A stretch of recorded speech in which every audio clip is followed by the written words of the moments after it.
오늘도 베드로전서 9장 1절에서부터 4절을 하는데 베드로도 바울도 장로나 누군가의 역할에 서 뭐가 있어? 사도가 있어, 예언자가 있어, 지도자가 있고, 자와 교사가 있는, 거기에 장로가 있어야 돼, 군독이 있어야 돼, 자가 있어야 돼. 도대체 이것들이 어떻게 이루어질까 고민들 해보셨습니까? 왜 교회마다 목사가 있고 목사와 장로가 없으면 교회는 안 읽어보셨어요?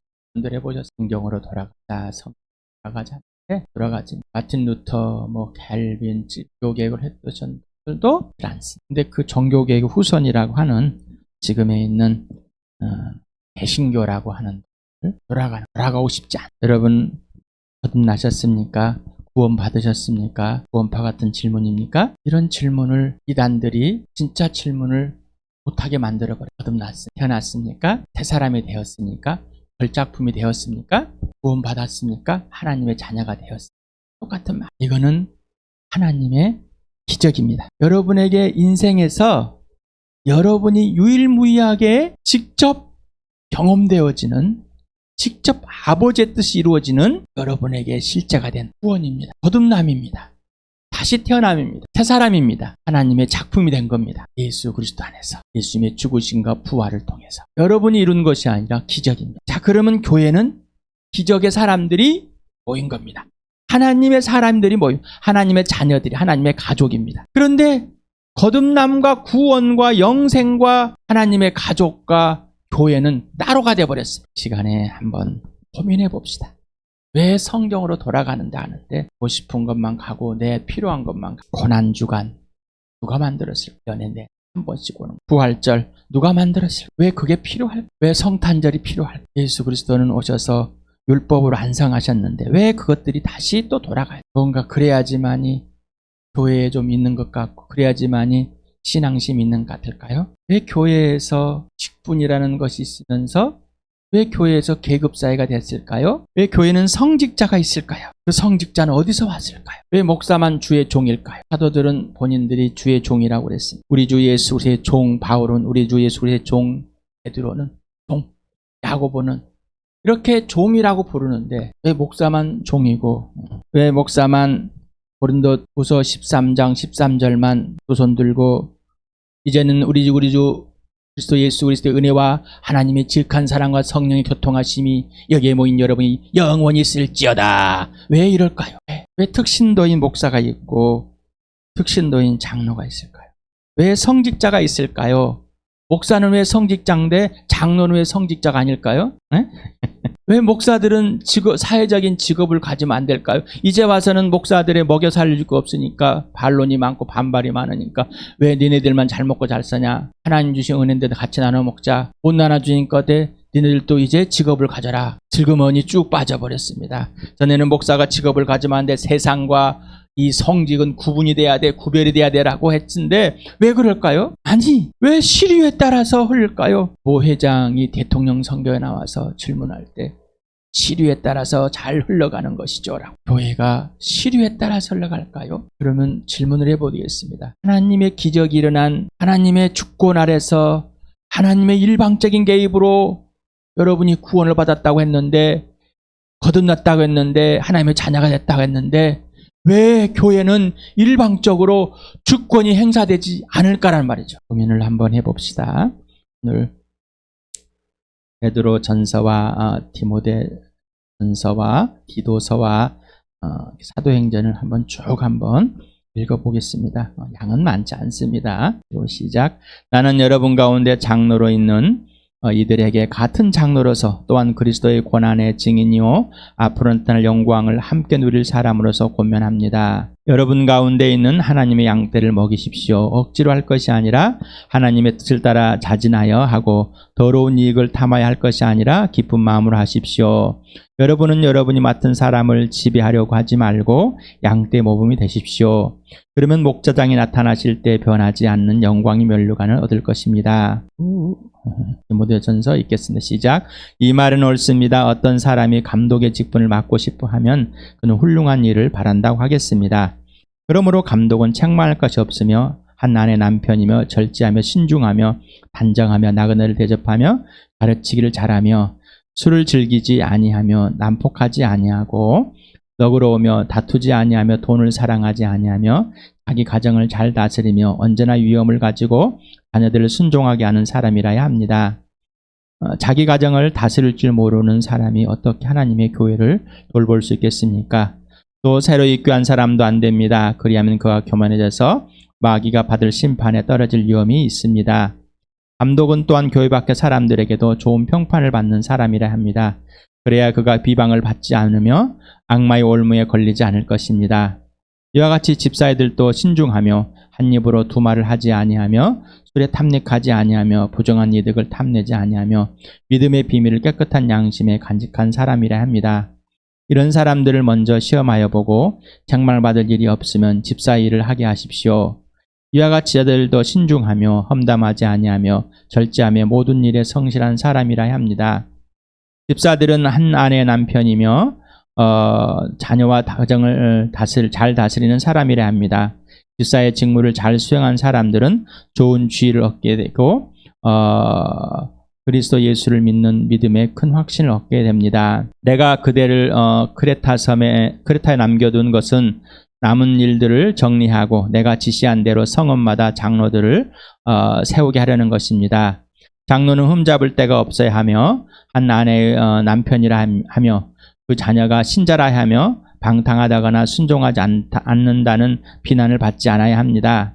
감독은 하나님의 청지기로 흠잡을 데가 없으며 자기 고집대로 하지 아니하며 쉽게 성내지 아니하며 술을 즐기지 아니하며 폭행하지 아니하며 부정한 이득을 탐하지 아니하는 사람이라 합니다. 오히려 그는 손님을 잘 대접하며 선행을 좋아하며 신중하며 의로우며 경건하며 자제력이 있으며 신실한 말씀의 가르침을 굳게 지키는 사람이라 합니다. 그래야 그는 건전한 교훈으로 권면하고 반대자들을 반박할 수 있을 것입니다. 사도행전 읽겠습니다. 시작. 그러니 형제자매 여러분, 신망이 있고 성령과 지혜가 충만한 사람 7을 여러분 가운데서 뽑으십시오. 그러면 그들에게 일을 맡기고 장로가 있습니다. 연장자, 감독이 있습니다. 이건 헬라족에서 우리 강 장로도 다른 이미 지역에서 있었던 것들이 이제 모세가 이드로의 강연에 의해서 장로들을 세우는 법을 알게 되었습니다. 장로가 그래서 뭐 성경에 있는 것을 뭐 그냥 독특한 것이 아니라 있는 일이 그냥 마을마다 늙은 이들이 있습니다. 나이 많은 연장자들이 촌장이라고도 했습니다. 뭐 그런 있는 것들이 그대로 있습니다. 감독이란 헬라 지역에서 어떤 행정 집행관들 같은 것이 하고 또 어떤 일들을 맡아서 잘 수행하는 사람들. 그런데 이 장로와 감독이 디도서에는 같이 나옵니다. 집사가로 했습니다. 여러분 집사하면 무슨 생각이 나요? 집을 돌보는 사람, 청소하고 고치고 마당 쓸고 뭐 일을 하는 사람, 또 종들을 좀 관리하는 사람들. 실제 그렇습니다.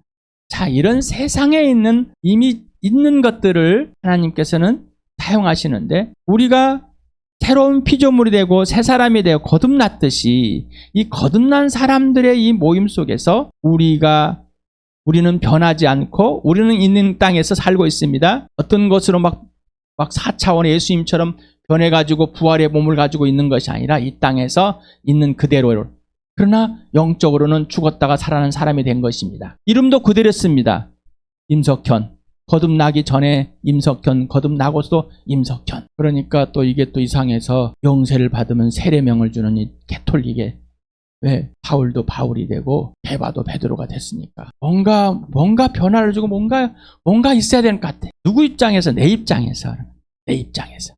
그러니 이런 단어들이 하나님의 입장에서 나를 본 것처럼 봐주는 것이 아니라 사람의 입장에서 보겠다는 겁니다. 그리고 이제 켈빈이라는 이 사람은 종교개혁자로 국가를 다스리는 장로회, 위원회를 만듭니다. 원로회를. 그러기 위해서는 뭘로? 구약에 들어. 예수 그리스도가 오심으로써 사도가 생겼습니다. 근데 예언자인데 그렇게 다릅니다. 전도자인데 다릅니다. 복음을 전한 목자와 교사인데 다릅니다. 자네들에 있던 원로 장로들 그들과의 다른 사람들입니다. 그래서 이걸 가지고 또 성읍마다 내라고 했지 않냐. 성읍마다 감독을 세우라고 그랬지 않냐. 뭔가 내가 입장에서 나에게 맞는 것들. 다시 말하면 불안합니다. 자, 그리고 전에는 이렇게 구체적으로 안 써내온 이유가 없다가 이제 바울이 죽을 때 갔다 왔으니까 막 이렇게 다 써놨을 것이다. 갑자기 썼겠습니까? 갑자기 기록을 성령께 남기라고 그랬겠습니까? 어떤 분은 말합니다. 이렇게 하시는 목사가 어디 계시니? 그러면 신념입니다. 이런 하는 사람들은 장로가 되지 말아야 됩니다. 그런 건 신념입니다. 신념. 그냥 개인이 갖고 있는 겁니다. 가치관이라는 것이. 전 참 지금도 고민합니다. 교회는 성직자 없습니다. 거룩한 직업이 아니에요. 목사는 거룩한 직업이 아니에요. 더 양떼를 먹이고 더 여러분에게 알려주고 싶은 두 가지를 병행하는데 되니까. 그러면 장로님은 돈 열심히 벌고 목사님은 돈 안 벌어도 되는 겁니까? 아까 말했잖아요. 목사는 거룩한 성직자이기 때문에 세상에 있는 직업을 가지면 안 됩니다. 지금은 가서 카페 세상에 나가서 목사들이 직접 하십시오. 본인들은 가서 안 합니다. 한번 봉사하고 끝납니다. 그런데 가서 현장에서 교인 2-3명 있으니 카페를 하고 아들 하고 용직을 하면서 자식을 먹여 살려야 되니까. 그런데 먹여 저는 몸이 아프다고 못했습니다. 아내만 졸졸 따라다니면서 도왔습니다. 제 아이들은 아빠는 한 번도 돈을 벌어보지 않았다고 합니다. 네, 맞아요. 네. 아내를 열심히 도우면서만 살았으니까. 아내가 사업을 해도 거기서 도우면 살았기 때문에 한 번도 돈을 벌어본 사람이 슬픕니다. 참 슬프대. 말을 들으니까. 왜 감독은 집사정이 있어야 되는데 성령과 지혜가 충만. 이 모든 것은 뭐예요? 하나님에 의해서 빚어진 거죠. 예수님에 의해서 만들어진 겁니다. 다시 말하면 거듭나서 예수님을 직접 따라가면서 예수님을 변화되고 자녀들이 꼭 예수를 믿어야 되는. 그랬더니 누가 그러면 합니까? 안 하면 되잖아요. 불안함. 어떤 조직을 만들고 계급이 만들어져. 우리는 계급이 참 싫어합니다. 조직도 싫어합니다. 그럼에도 불구하고 그러한 조직을 만들려고 또 그런 계급이 있어야 된다고 합니다. 과연 교회가 그럴까요? 사도들은 교회를 세우면서 복음을 전하고 또 교회를 돌보면서 성장하고 성숙하게 역할을 하다가 다 빠져버려요. 그리고 이제 사도들의 제자들이 그리고 빠집니다. 그리고 이제 각 지역에 조직을 만든 것이 아니라 진짜 교회를 이룰 수 있는 어른들을, 질서들을 하나님의 입장에서 예수 그리스도 머리가 되면서 세우는 것 필요해 하니까 이것들이 이제 한 지역에서는 감독이라 대빵을 만들어 놓고 또 한 지역에서는 통회장을 만들어 놓고 교황과 그 밑에 있는 회장들 이런 조직 체계를 그대로 형성해 놓은 저는 이 구절을 읽을 때마다 너무나 가슴이 아픕니다. 자녀를 돌보지 못하고 가정을 돌보지 못하고 아내가 예수도 믿지 않을 때 저는 목사 안수를 받았어요. 자식이 예수 믿지 않을 때 개척했습니다. 항상 왜 하나님 그러셨어요? 왜 하나님 그러십니까? 왜 이러십니까? 라는 고백. 지금도 마찬가지. 환갑이 넘어서 육신의 늙음이, 나이의 늙음이 이제 또 가슴이 찢어집니다. 괴로웁니다. 가정을 다스리지 못하는, 어떻게 교회를 다스리고, 어떻게 부부와 아내와 남편과 아내가 관계 질서가 없는, 자식이 그러는, 이런 얘기를 했더니 신념입니다. 자, 그만 목회를 해야 될 것 같습니다. 신념입니다. 그러면 성경은 무엇일까요? 성경은 내 신념을 만들어주는 것이고, 우리는 가져와서 내 것을 만드는 건 더 쉽습니다. 그러나 예수 그리스도 안에서 예수님이 내 안에 사셔서 예수가 하시는 대로 하는 것은 어렵습니다. 내가 주인 되었고 내가 내가 원하는 대로 살아왔기 때문에 오랜 시간을 필요합니다. 빚어질 시간이 필요합니다. 예수가 누구인지 예수 그리스도를 분명하게 할 수 있습니다. 그리고 장로와 감독이 그냥 교회 공동체에서 말씀을 전하는 말씀의 은사들이 있고 말씀을 전하는 성경을 해석할 수 있는 은사들이 있으면 해석한 장로님들이 성경을 기가 막히게 해석하는 분들이 많습니다. 자기 직업을 가지면서 집사님들이 안수집도 장로가 있느냐 안수집사가 있느냐. 왜 교회들은 직분을 많이 우리나라에는 왜 전도사가 있고 목사가 있어요? 좋은 것 같지만은 계급사회가 되어 있습니다. 교회가 가르쳐서 교회 안에서 성장해가지고 양육되어서 위탁교육에 의해서 또 재능에 의해서 발병가들이 참 많습니다. 왜 성경에 있는 그대로 못 살아요? 그대로 들어가 살면 될 건 그대로 살면 될 것, 그대로 돼가지면 될 것, 뭔가 유지하고 뭔가 만들어낼, 내가 원하는 것을 이뤄낼 목사일까요? 내가 원하는 교회를 이뤄낼 목사일까요? 장로일까요? 감독일까요? 집사일까요? 목사 안수를 받을 때는 돈을 내야 돼. 물론 그러면 좋습니다. 그러나 정말 가난한 사람들도 많이 있어요. 빚을 내서, 저도 빚을 내서 카드 대출 받아서 많이 울었습니다. 왜 이렇게까지 목사가 되고 싶어서 하기 싫은데 하나님께서 너를 위해서 부족한 그런 성품이 아닌 그렇게 나타나지도 예수가 보이지 왜 내가 목사를 해야 되는 성경 공부하는 회사에서 그만둬야 될 것 같습니다. 목사님 그러면 누가 목사를 합니까? 안 하면 되죠. 아무도 없어도 되잖아요. 그렇다고 혼란스러울까요? 내가 갖고 있는 두려움들 아니까 갖고 있는 누군가가 더 나은 사람, 영웅이 필요하지 않을까요? 그렇다고 그들을 무시하라는 게 아닙니다. 장로나 감독을 무시하라는 게 아닙니다. 오해하지 마시 바랍니다. 교회는 장로들이 필요합니다. 감독들이 필요하고 목사가 필요하는 거지만은 필요에 의해서 세워지는 또 자라야 되는 그 과정들이 필요합니다. 다시 한번 읽고 봅시다. 시작. 나는 여러분 가운데 장로로 있는 이들에게 같은 장로로서 또한 그리스도의 고난의 증인이요 앞으로 나타날 영광을 함께 누릴 사람으로서 권면합니다. 여러분 가운데 있는 하나님의 양떼를 먹이십시오. 억지로 할 것이 아니라 하나님의 뜻을 따라 자진하여 하고 더러운 이익을 탐하여 할 것이 아니라 기쁜 마음으로 하십시오. 여러분은 여러분이 맡은 사람들을 지배하려고 하지 말고 양떼 모범이 되십시오.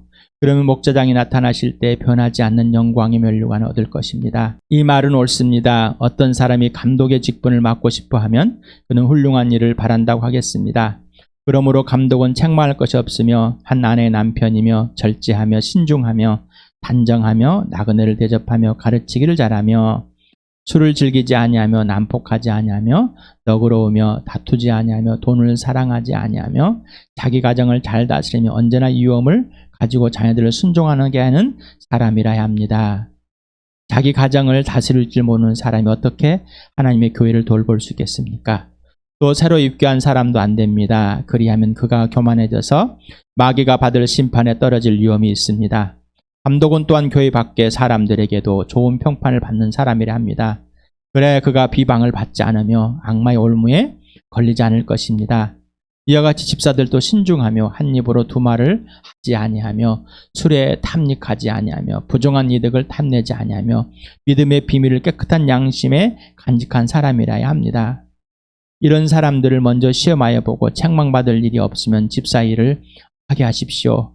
이와 같이 여자들도 신중하며 험담하지 아니하며 절제하며 모든 일에 성실한 사람이라 합니다. 집사들은 한 아내의 남편이며 자녀와 자기 가정을 잘 다스리는 사람이라 해야 합니다. 집사의 직무를 잘 수행한 사람들은 좋은 지위를 얻게 되고 그리스도 예수를 믿는 믿음의 큰 확신을 얻게 됩니다. 내가 그대를 크레타에 남겨둔 것은 남은 일들을 정리하고 내가 지시한 대로 성읍마다 장로들을 세우게 하라는 것입니다. 장로는 흠잡을 데가 없어야 하며 한 아내의 남편이라 하며 그 자녀가 신자라야 하며 방탕하다거나 순종하지 않는다는 비난을 받지 않아야 합니다. 감독은 하나님의 청지기로서 흠잡을 데가 없으며 자기 고집대로 하지 아니하며 쉽게 성내지 아니하며 술을 즐기지 아니하며 폭행하지 아니하며 부정한 이득을 탐하지 아니하는 사람이라 합니다. 오히려 그는 손님을 잘 대접하며 선행을 좋아하며 신중하며 의로우며 경건하며 자제력이 있으며 신실한 말씀의 가르침을 굳게 지키는 사람이라 합니다. 그래야 그는 건전한 교훈으로 권면하고 반대자들을 반박할 수 있을 것입니다. 그러니 형제자매 여러분, 신망이 있고 성령과 지혜가 충만한 사람 곧 7을 여러분 가운데서 뽑으십시오. 그러면 그들에게 이 일을 맡기고, 교회는 특신도가 있고 성신도가 있는 게 아닙니다. 성직자가 있는 게 아닙니다. 교회는 하나님의 기적이 일어만 거듭나며 사람, 다시 태어난 새 사람들입니다. 새 피조물이 된 사람들이, 새 영을 받은 사람들입니다. 하나님의 영으로 죽은 영이 살아난 사람, 하나님과 화해돼 영생이 있는 사람, 예수가 살아내는 사람, 이들의 모임입니다. 장로는 직급이 아닙니다. 집사도 직급이 아닙니다. 역할이 다를 뿐입니다. 성령과 지혜가 충만하십니까? 성령께 굴복되셨습니까? 예수님께 굴복되었습니까? 더 이상 자기의 이익을 위해서 살아가지 않는 자가 되셨습니까? 예수가 그렇게 여러분 안에 사시고 여러분 예수 안에 사시고 예수가 여러분 안에서 직접 통치하십니다. 이게 교회입니다. 이게 가족입니다. 서로 존중하십시오. 목사님을 존중하십시오. 그리고 순종하십시오. 장로들에게 순종하십시오. 존중하십시오. 해야 질서는 분명합니다. 결혼하셨습니까? 남편이십니까? 예수님이 나를 사랑하듯이 아내를 사랑하시고 마음과 목숨을 다 걸어서 내 몸을 먹이듯이 아내를 먹이실 바랍니다. 아내이시니까 남편에게 순종하실 바랍니다. 갖다부터 따지지 마시 바랍니다. 아내를 가볍게 아주 가엽게 남편을 예수같이 여기셔서 서로 존중하시길 바랍니다. 자녀이십니까? 부모이십니까? 거듭났습니까? 하나님의 관계와 질서 속에서 온전하시길 바랍니다. 교회입니다. 가정이 교회가 돼야지 장로와 목사, 감독 역할을 합니다. 집사예요. 그러지 않고서는 힘이 없습니다. 집안에서 매일 지지고 볶고 싸우고 질서가 없는데 어떻게 교회가 질서가 있겠습니까? 하나님의 예수 그리스도의 부활과 생명을, 사랑을 누리실 바랍니다.